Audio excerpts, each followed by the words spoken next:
বাংলাদেশে আজকাল এমন কিছু ঘটনা ঘটছে যেগুলো শুনলে মনে হয় মানুষ ধীরে ধীরে মনুষ্যত্ব হারিয়ে ফেলেছে। মাত্র 12 বছরের একটা শিশু যে এখনো ঠিকমতো পৃথিবী চিনতে শেখেনি, যে এখনো মায়ের পাশে ঘুমায়, যে এখনো স্কুলে খাতায় রঙিন স্বপ্ন আঁকে, সেই শিশুটাকে কিছু মানুষ শিকার বানাচ্ছে।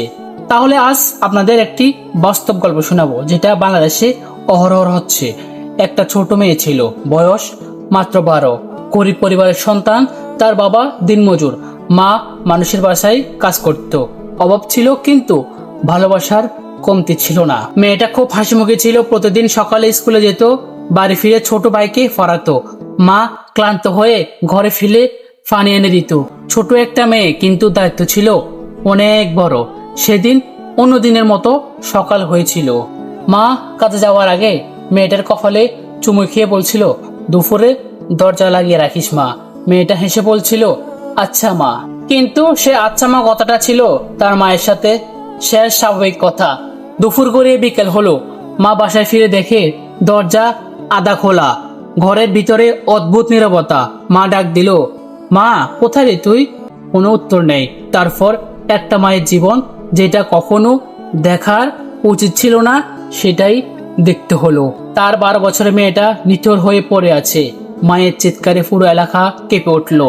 মানুষ ছুটে আসলো, কেউ কাঁদলো, কেউ মোবাইল বের করে ভিডিও করলো, কেউ বলল এই সমাজ শেষ হয়ে গেছে। কিন্তু প্রশ্ন হলো, শেষটা করছে কারা?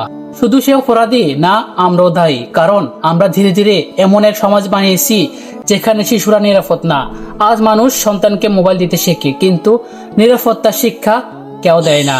আজ মানুষ অশ্লীলতা দেখে চুপ থাকে, অন্য দেখে পাশ কাটিয়ে চলে যায়।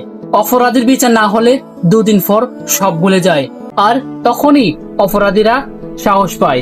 একটা 12 বছরের শিশু, কি দোষ ছিল তার? সে কি খুব বড় কোনো অপরাধ করছিল? না, তার একমাত্র দোষ ছিল সে দুর্বল ছিল, ছোট ছিল, নিষ্পাপ ছিল।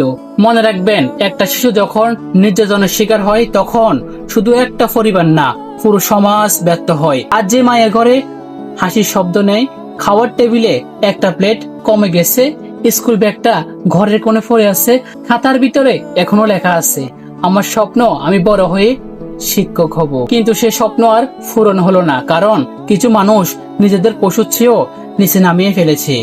সবচেয়ে ভয়ঙ্কর বিষয় কি জানেন? আজ আমরা অন্য সন্তানদের খবর দেখে শুধু স্যাড রিয়েক্ট দিই, কিন্তু ভাবি না আগামীকাল এই ভয়ঙ্কর খবরটা আমাদের ঘরেও আসতে পারে। তাই এখনই সময় বদলানোর। আপনার সন্তানকে শেখান, কেউ খারাপ ভাবে স্পর্শ করলে চুপ থাকবে না, ভয় পেলেও মা বাবাকে বলবে। অপরিচিত কারোর সাথে কোথাও যাবে না। আর মা বাবাদেরকে বলছি, শুধু টাকা উপার্জন করলে দায়িত্ব শেষ না।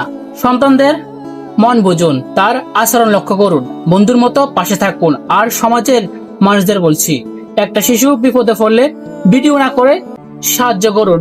অপরাধী আপনার আত্মীয় হলো তার বিরুদ্ধে দাঁড়ান, কারণ অন্যায়ের পক্ষ নেওয়া মানে নিজের মানবতাকে হত্যা করা। মনে রাখবেন, একটা সভ্য সমাজের পরিচয় বড় বড় দালান না, বরং সেই সমাজে শিশুটা কতটা নিরাপদ সেটাই আসল পরিচয়। আজ যদি আমরা চুপ থাকি, তাহলে কাল আরো অনেক 12 বছর শিশু এভাবে স্বপ্ন থেমে যাবে। শিশুর কান্না কখনো ছোট না, কারণ সে কান্নার সাথে একটা ভবিষ্যৎ মরে যায়।